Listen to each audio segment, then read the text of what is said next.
అయ్యా కృష్ణానది జలాల మీద శాసనసభలో ఏకగ్రీవ తీర్మానం చేసి కేంద్ర ప్రభుత్వం ప్రాజెక్టుల స్వాధీనానికి చేస్తున్న ప్రయత్నాన్ని అందరము తీర్మానం పాస్ చేసి కేంద్ర ప్రభుత్వ విధానాలను వ్యతిరేకిద్దాం రమ్మని మేము అడిగినాం.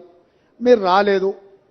కేంద్ర ప్రభుత్వానికి కాంగ్రెసే అప్పజెప్పిందని అబద్ధాలు నువ్వు చెప్తే వాస్తవాలను డిసెంబర్ 1, 2023 నాడు మీరు ముఖ్యమంత్రిగా మీ కార్యదర్శి స్మితా సబర్వాల్ గారు రాసిన లేఖను అప్పజెప్పడానికి పూర్తిగా మీరు చేసిన ప్రయత్నాన్ని ఆధారాలతో సహా శాసనసభలో ప్రభుత్వం బయటపెట్టింది.